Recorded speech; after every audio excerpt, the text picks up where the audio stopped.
नमस्ते बच्चों, कैसे हो सब बढ़िया हो ना। हमने 9वां पाठ पढ़ लिया है। आज हम करते हैं उसका अभ्यास। अभ्यास नंबर 1 है उच्चारणम कुरुत, उच्चारण कीजिए। तो इन शब्दों का उच्चारण करना है, जैसे सुप्रभातम, महत्वाधायिनी, परो परंपराभिः, चतुर्विंशतिः द्विसप्ततितमे वंशवृक्ष निर्मितानां सप्तभगिन्यः प्राकृतिक संपद्भिः वंशोद्योगोऽयं गुणगौरव दृष्ट्या पुष्पस्तबक सदृशानि अंतर्राष्ट्रीय ख्यातिम।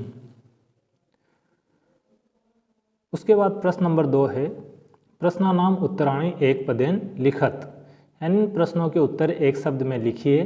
क है अस्माकं देशे कति राज्यानि सन्ति, हमारे देश में कितने राज्य हैं। तो उत्तर होगा नवविंशतिः, 29। ख है प्राचीने इतिहासे का स्वाधीनाः आसन्, प्राचीन इतिहास में कौन स्वतंत्र थे। तो उत्तर होगा सप्तभगिन्यः, यानी 7 बहिनें, 7 बहिनों वाले जो राज्य हैं प्राचीन इतिहास में स्वतंत्र रहे हैं। ग है केषां समवायः सप्तभगिन्यः इति कथ्यते, किनका समूह 7 बहिनों के नाम से कहलाता है। तो उत्तर होगा सप्त राज्याणाम, 7 राज्यों का समूह। घ है अस्माकं देशे कति केंद्र शासित प्रदेशाः सन्ति, हमारे देश में कितने केंद्र शासित प्रदेश हैं। तो उत्तर होगा सप्त, 7। ङ है सप्तभगिनी प्रदेशे कः उद्योगः सर्वप्रमुखः, सप्तभगिनी प्रदेश में 7 बहनों वाले प्रदेश में कौन सा उद्योग सर्वप्रमुख है। तो उत्तर होगा वंशोद्योगः, वंश उद्योग, बांस का उद्योग।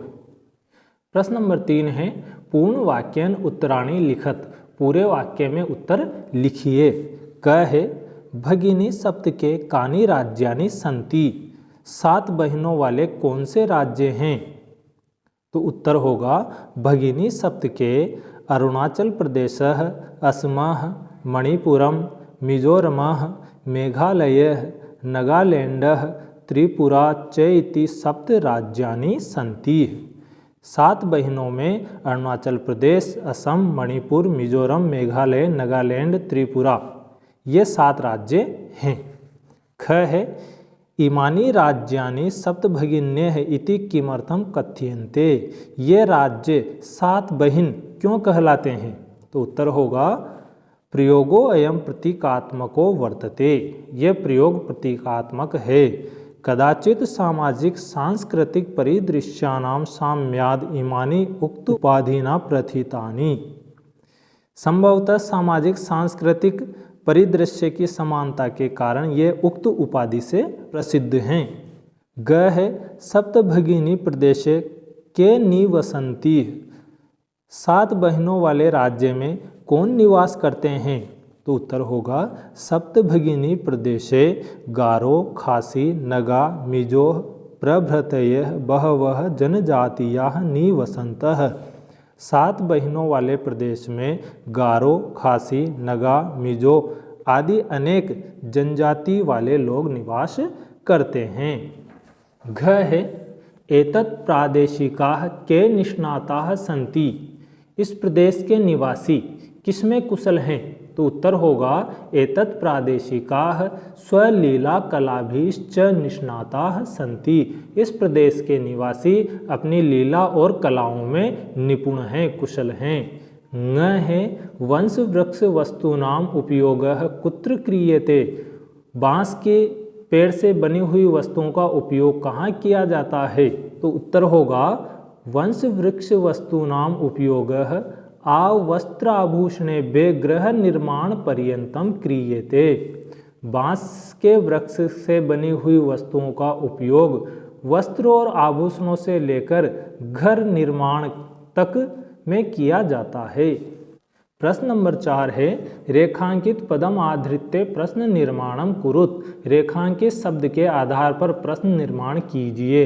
क है वयं स्वदेशस्य राज्यानां विषय ज्ञातुम इच्छामि, हम अपने देश के राज्यों के बारे में जानना चाहते हैं। तो यहाँ प्रश्न बनेगा वयं कस्य राज्यानां विषये ज्ञातुम इच्छामि, हम किस राज्य के बारे में जानना चाहते हैं? तो उत्तर हो जाएगा स्वदेशस्य, अपने देश के। ख है सप्तभगिन्यः प्राचीने इतिहासे प्राय स्वाधीनाः एव दृष्टा, 7 बहिनें प्राचीन इतिहास में प्राय स्वतंत्र ही देखी गई। तो इसका प्रश्न बनेगा काह प्राचीन इतिहास से प्राय स्वाधीना एव दृष्टा, कौन प्राचीन इतिहास में स्वतंत्र देखी गई? तो उत्तर हो जाएगा सप्तभगिन्यः, 7 बहिनें। ग है प्रदेशे अस्मिन् हस्तशिल्पानां बाहुल्यम वर्तते, इस प्रदेश में हस्तशिल्प की अधिकता है। तो प्रश्न बनेगा प्रदेशे अस्मिन् केषां बाहुल्यम वर्तते, इस प्रदेश में किसकी अधिकता है? तो उत्तर हो जाएगा हस्तशिल्पानां। घ है एतानि राज्यानि तु भ्रमणार्थम स्वर्ग सदृशानि, ये राज्य तो घूमने के लिए स्वर्ग के समान हैं। तो प्रश्न बनेगा एतानि राज्यानि तु भ्रमणार्थम कीदृशानि, ये राज्य घूमने के लिए किसके समान है? तो उत्तर हो जाएगा स्वर्ग सदृशानि, स्वर्ग के समान। उसके बाद प्रश्न नंबर 5 है यथा निर्देशम उत्तरतः, निर्देशानुसार उत्तर दीजिए। क है महोदय मे भगिनी कथयति, अत्र मे इति सर्वनाम पदम कस्मै प्रयुक्तम, यानी यहाँ पर जो मे शब्द है ये सर्वनाम शब्द किसके लिए प्रयुक्त हुआ है? तो ये हुआ है स्वरा के लिए, तो उत्तर हो जाएगा स्वरायै, स्वरा के लिए। ख है सामाजिक सांस्कृतिक परिदृश्यानां साम्याद इमानि उक्त उपाधिना प्रथितानि, अस्मिन् वाक्ये प्रथितानि इति क्रियापदस्य कर्तृपदम किम, यानी इस वाक्य में प्रथितानि इस क्रियापद का कर्ता कौन है? तो इसका कर्ता है इमानी, क्योंकि इस इमानी के अनुसार ये क्रिया आई हुई है, तो उत्तर होगा इमानी। ग है एतेषां राज्यानां पुनः संगठनम विहितम, इन राज्यों का पुनर्गठन हुआ। अत्र संगठनम इति कर्तृपदस्य क्रियापदम किम, यानी यहाँ पर संगठन कर्ता शब्द का क्रिया शब्द क्या है? यहाँ पर संगठन शब्द जो है ये कर्ता शब्द है, इसकी क्रिया शब्द कौन सा है? तो इसकी क्रिया शब्द है विहितम। घ है अत्र वंश वृक्षाणां प्राचुर्यम विद्यते, अस्मात् वाक्यात् अल्पता इति पदस्य विपरीतार्थकम पदम चित्वा लिखत, यानी इस वाक्य से अल्पता इस शब्द का विपरीतार्थक शब्द चुन करके लिखिए। अल्पता यानी कमी, तो अधिकता के लिए यह शब्द आया है प्राचुर्यम। न है क्षेत्र परिमाणे इमानी लघुनी वर्तन्ते, वाक्यात् सन्ति इति क्रियापदस्य समानार्थक पदम चित्वा लिखत, यानी इस वाक्य से सन्ति इस क्रिया शब्द के समान अर्थ वाला शब्द छांट करके लिखना है। तो इसमें सन्ति का अर्थ होता है, तो है के लिए यहाँ पर आया है वर्तन्ते, बहुवचन का है सन्ति तो वर्तन्ते बहुवचन, तो उत्तर हो जाएगा वर्तन्ते। फिर है प्रश्न नंबर 6 का अ है पाठात् चित्वा तद्भव पदानां कृते संस्कृत पदानि लिखत, पाठ में से छांट कर तद्भव शब्दों के लिए संस्कृत के शब्द लिखिए। यहाँ पर तद्भव शब्द हैं और इनको संस्कृत में लिखना है। यथा जैसे 7 को कहा गया है सप्त, उसी प्रकार अगला शब्द है बहिन, तो इसके लिए शब्द आया है भगिनी। संगठन, तो इसके लिए शब्द आया है संगठनम। बांस, बांस के लिए इसमें शब्द आया है वंशम। आज, आज के लिए इसमें शब्द है अध्यय। खेत, खेत के लिए शब्द है क्षेत्रम, यानी खेत को संस्कृत में क्षेत्रम कहते हैं। फिर है आ भिन्न प्रकृतिकम पदम चिनुत, यानी भिन्न प्रकृति वाले शब्द को चुनिए या छांटिए।